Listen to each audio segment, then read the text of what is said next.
Welcome to My Spoonie Sisters, featuring stories from special guests dedicated to empowering those with chronic illness. Our goal? To connect people and provide the support and tools they need to live a better life.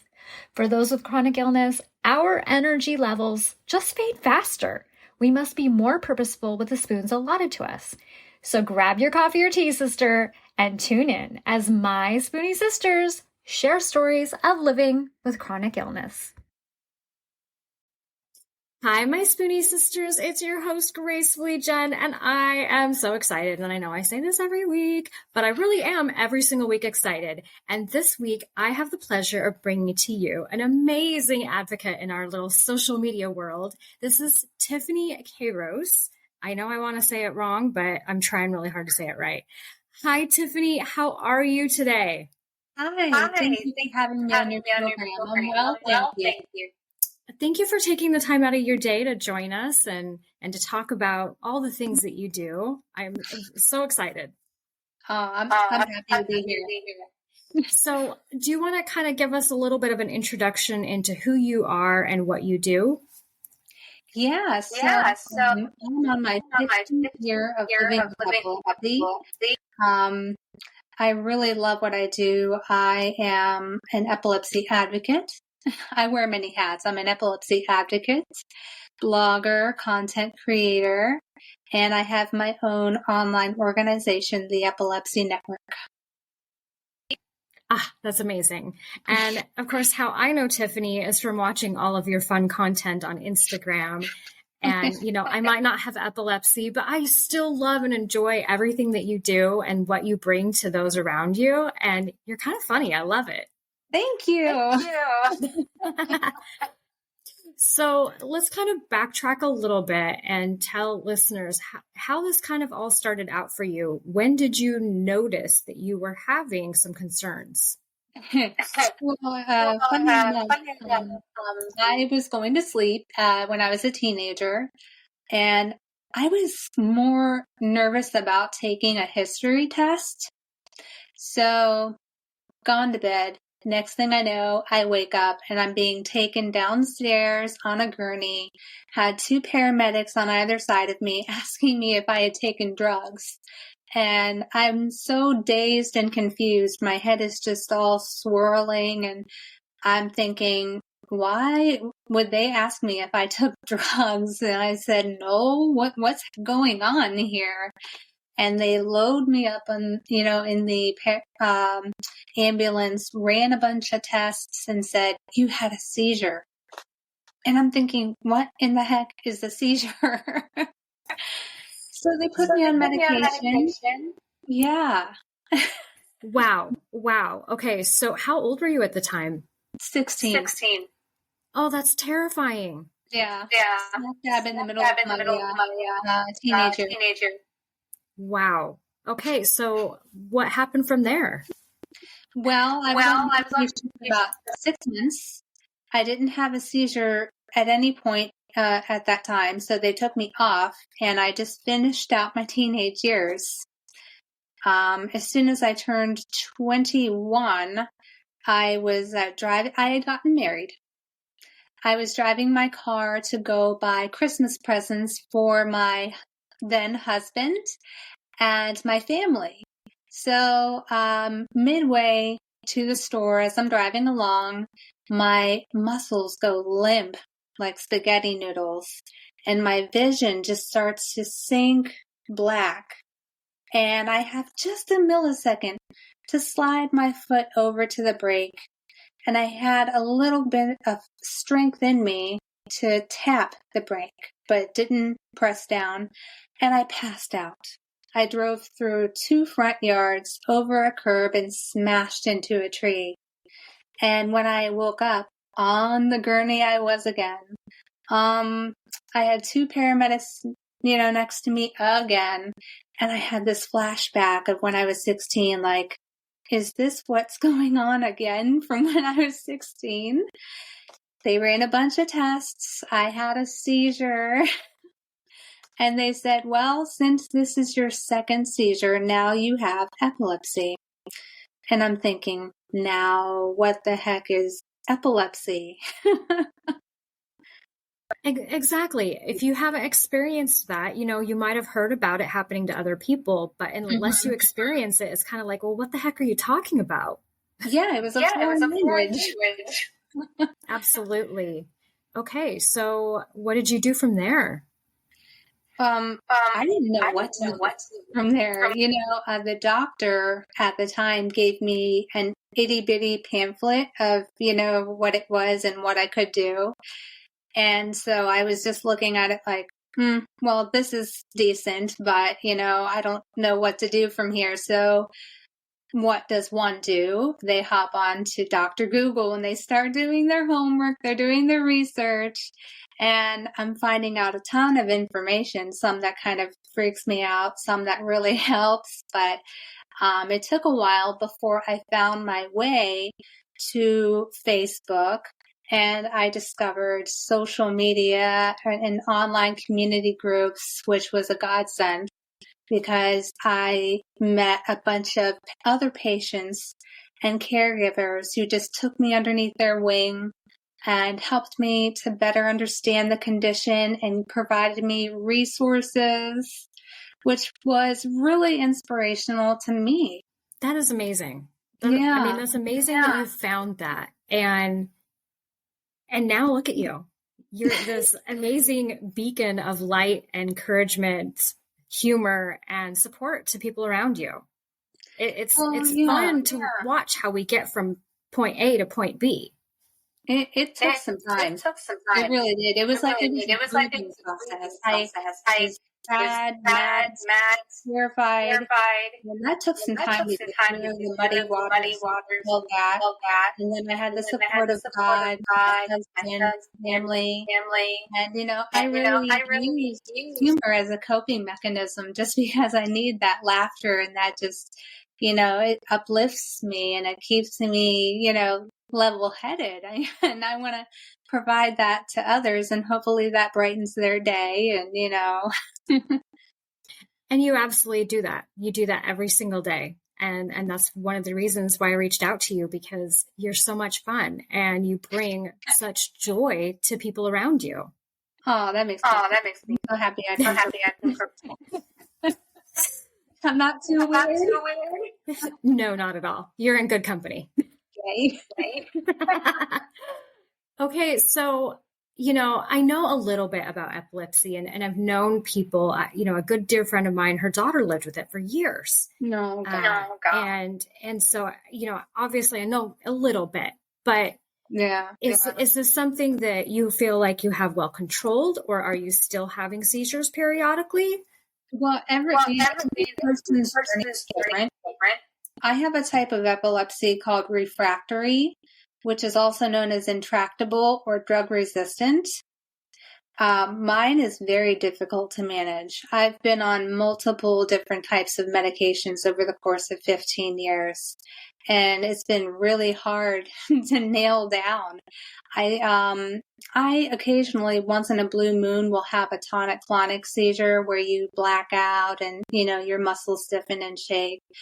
But, sometimes on a, daily basis, I will have the smaller seizures where my vision will blur and my head will, turn to the right and I can't speak for like maybe 5 to 10 seconds.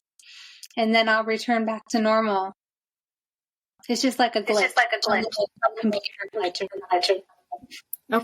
Okay. So when you're experiencing, either kind of those, do you feel like there's a recovery time after that? And, this goes again, every person is different, chronic seizures, if it's a really big one, sometimes it could take me an entire day. Other times it could take me like half an hour to an hour of just needing to rest on the couch and do nothing and let my brain just kind of restore itself. And with the smaller ones, it could just take maybe 10, 15 minutes and I'm back in action. Okay. So let's see here. I had a really important question for you. Oh, here it is. Okay. What are some of the challenges you face living with epilepsy? And are there specific triumphs or moments of strength that you'd like to share?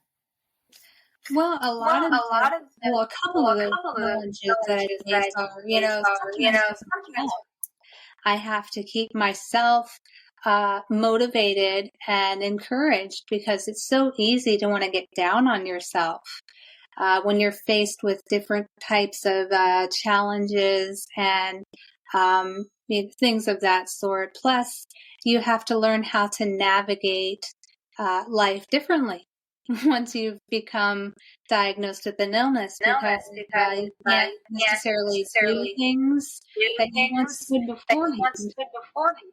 So that's something that you really have to work through. But it's not bad at all when you have a really good support system around you. I think that's important. I think without the support of others, it's really lonely. It's scary and it's lonely. Yeah, it can be, which is one of the reasons why I'm so thankful, for God and for me, and especially the chronic illness community, the epilepsy and chronic illness community, because we are one body that keeps each other up. 100%. I see so many people in our community that we have different illnesses. We have different struggles, but we lean on each other and we support each other anyway. Yes, we do. And I think that's such a beautiful thing that, I can reach out to you or many other of the people in our community, and I can say, hey, I'm really struggling right now. Yeah. And even though you might not get it, you're going to say some amazing words of encouragement and give me some humor too. Yeah, right. Of course. And I'm willing to know more about your life, so that I can be there for you, that I can show up for you. Yes, absolutely.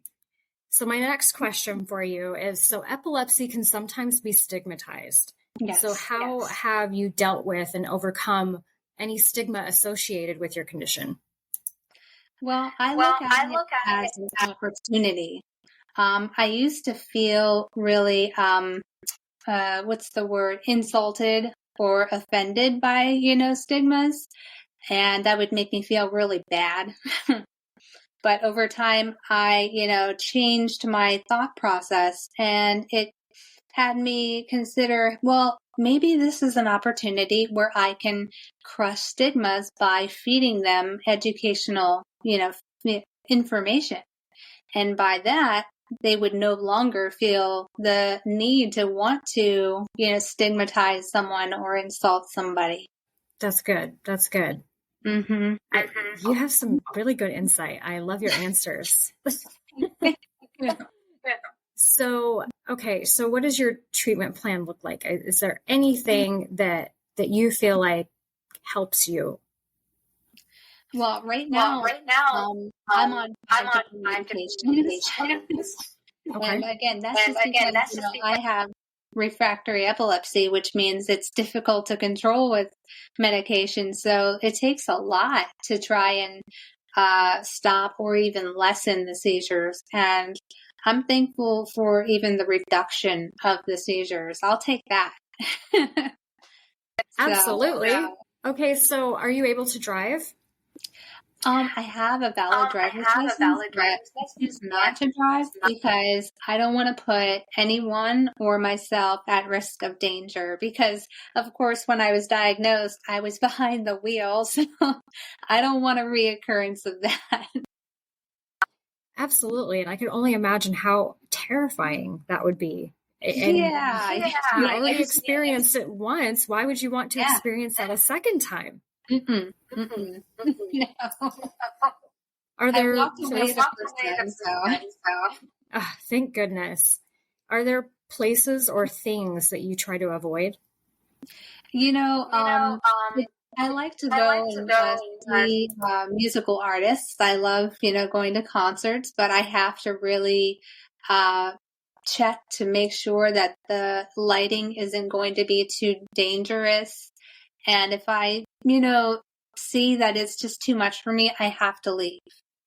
or I have to, check if movies at the movie theater have a lot of flashing, flickering lights.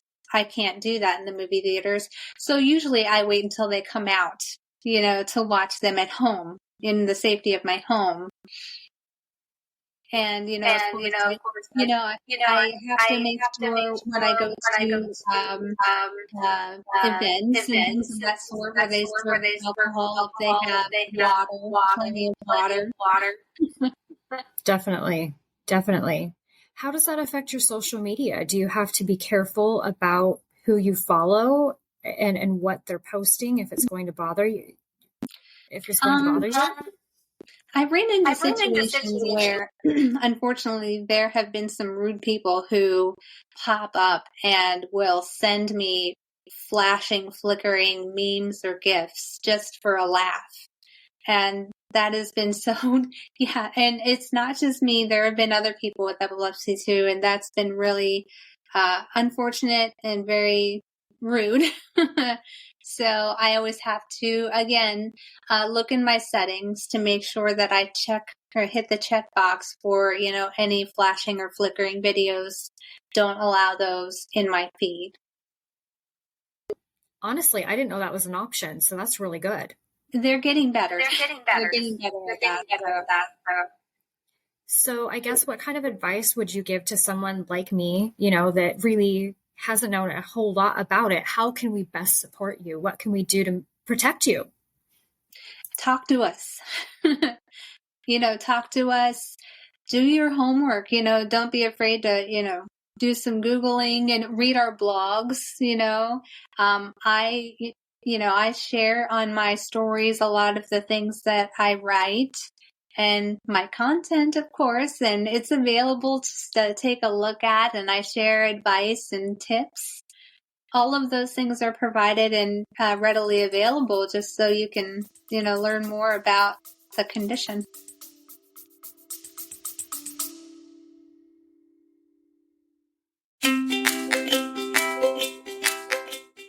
Calling all Spoonies. As a host of a chronic illness podcast, nothing lights up my day more than hearing from you, our incredible listeners.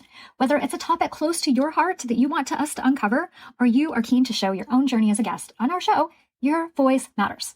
Living with chronic illness can often feel isolating, but through the power of podcasting, we can come together as a community to uplift, educate, and inspire one another. Your stories, insights, and questions drive the conversations we have and the topics we explore. So if there's something on your mind, a story that you are just itching to share, or a guest you'd love to hear from, don't hesitate to reach out. Your voice is not only welcomed here, but celebrated. Let's continue to amplify the voices of those living with chronic illnesses and create a space where everyone feels heard, supported, and empowered. Together, we are stronger.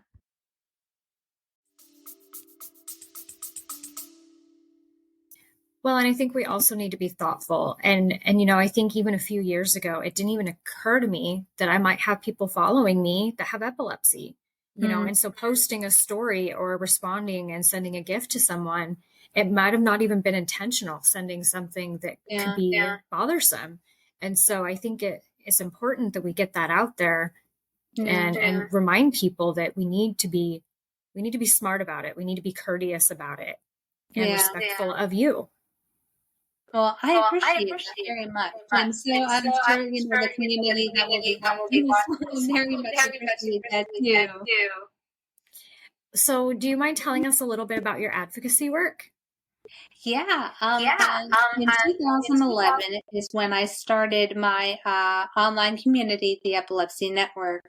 And that was in line with when I started my blogging.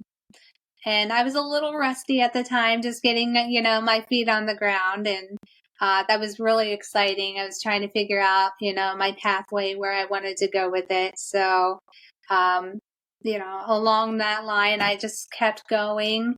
I know that I wanted to provide education to those, patient caregivers, even the community, anyone that, had ears, that wanted to know more, that wanted to feel confident in, wanting to tell their story. I wanted to help them, get there and do that. So, because they inspired me when I actually needed them and when I needed somebody. So I wanted to give back. I love that. I love that. You have the best heart. I adore you. I can't say it enough. You're so kind. Well, thank you. Okay, my next question for you is, what kind of tips and encouragement would you give to someone that maybe is even at the beginning of a journey like yours? Mm-hmm.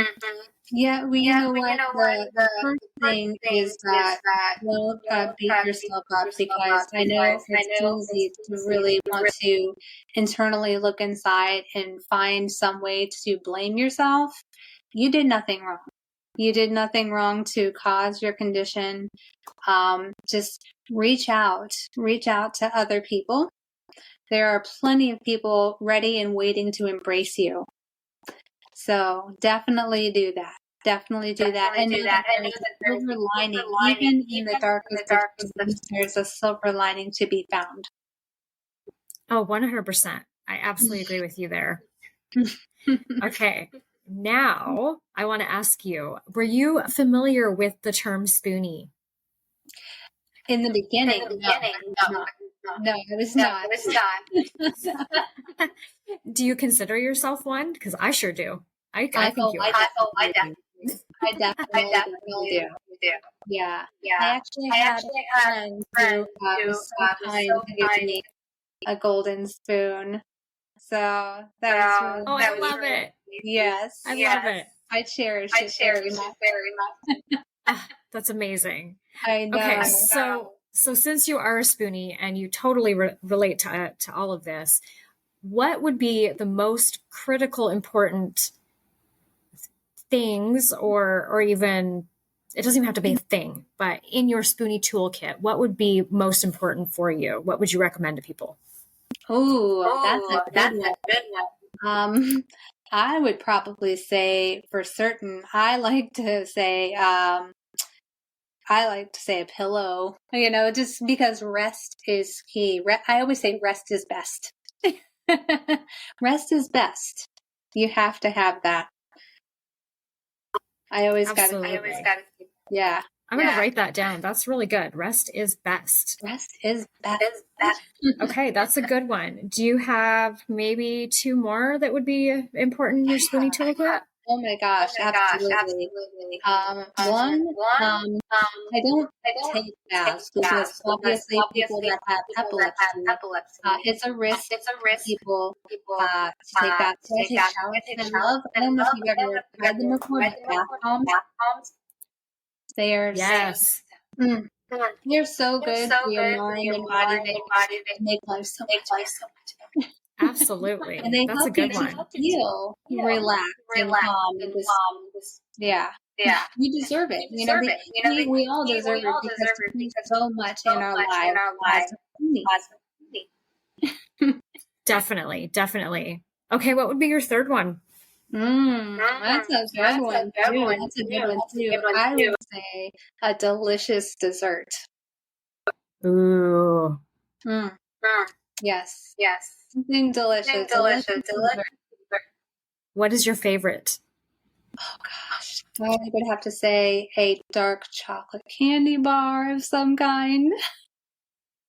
Anything dark chocolate. Ooh, yeah. Okay, now I think I need some chocolate after this. Yes. I think I do too. I think that's what I love about this time of year. They've started rolling out all the Valentine's chocolate. I know. It's hard for me to say no. Oh my gosh. I think those aisles are very dangerous for me this time of year. Oh my gosh.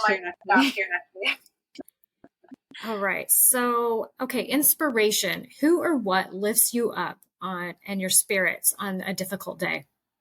Oh gosh. How much time do you have? Because I have a lot. Seriously. Oh my god. Well, God comes first. I definitely love people like I'm winning a bunch of Mario coins, by the way, so I don't know if you hear that. I love, Bob Ross. I don't know if you know Bob Ross, but he helps me. I love to create art. Art is so relaxing. I don't know if you've seen any of my art pieces, but I do create a couple of them. They're over there. Another one, is just is the epilepsy community. When I come down to it, it's the epilepsy community is my biggest inspiration because they lift me up. The epilepsy community and the chronic community as a whole, as a matter of fact. I wouldn't be doing what I'm doing without you guys. I really would not. I wouldn't be here without you guys. I do what I do for you. I could chime right in there with you. I absolutely agree. I think at the end of the day, we do what we do for others. Yes. And that's a beautiful thing. It's a beautiful thing. Yeah. It's a wonderful thing to be able to give back to the people that have supported us and lifted us up when we most needed it. Yes. You're just amazing. So are you. You're so kind. Thank you. Okay. So resources. Can you recommend, is there like 3 accounts or articles or blogs or websites, anything that you would recommend to someone that you're speaking with about epilepsy? Well, I would definitely check out epilepsynetwork.com. It's wonderful. You can hop on over to my blog, riseaboveepilepsy.com. I got plenty of goodies there. And of course, I would probably say Health Central has got some really good content if you want to check them out, for chronic illness and see what her content too. So they're one of my faves. I love it. Okay, so I know I've bombarded you with what feels like a million questions. I love it. But is there anything that we've left out and we haven't covered that's important? At the moment, I don't have anything unless you want to bring along to me. I'm happy to take it. Oh gosh, I have a million different questions. Okay. Okay. Here's a good one. Future hopes and goals. What are your aspirations for the future, and how do you see epilepsy fitting into your long-term goals? Oh, well, I want to keep doing this until the day I, close the book on my life. So I will be doing this. Even if a cure is found, I'm not going to stop gabbing. I will be doing it. So I would love to be able to get out there and hop on stage, do some TED Talks, do some, television programs, maybe, who knows, maybe even do a comedy routine. That would be funny. I'm game. I would totally watch. I would be there in a heartbeat. And if anybody's out there listening, from Under the Lights, I'm here. Yes, reach out to Tiffany because I'm telling you, I love the way your brain works.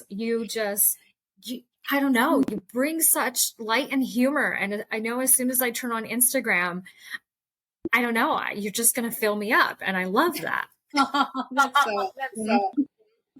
I appreciate that. Well, thank you so much for giving us your time. I think I'm going to definitely have to bring you back. I'm sure I'm going to think of more things to ask you in the future.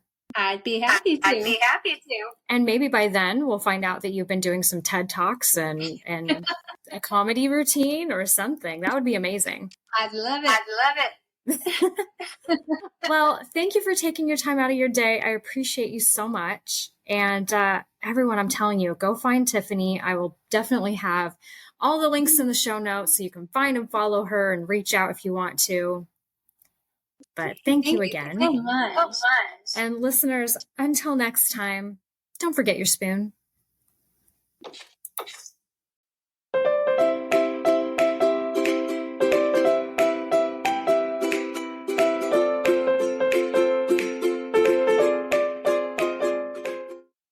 The information, opinions, and recommendations presented in this podcast are for general information only. Consult your own physician for any medical issues that you may be having.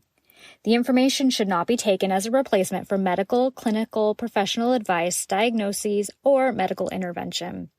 My Spoonie sisters and guests will not be held liable for any of the consequences of such action or inaction. Trigger warning. Some episodes may cover sensitive topics including, but not limited to, suicide, abuse, mental illness, and chronic disease. You are advised to refrain from listening if you are likely to be offended or adversely impacted by any of these topics. None of the guests or hosts will be responsible for your use of the information contained therein. Life is not merely to be alive, but to be well. Living a life with a chronic illness is best described with one word: unpredictable. Be Well's products are designed to make the unpredictable easier to deal with. Back when I was getting my infusions, I would have loved to have their adult zip hoodie. They even have one in pink. They also have everything from one-day pill holders to urgency buckets. So remember, they want to make your life a little easier. So be sure to check out Be Well.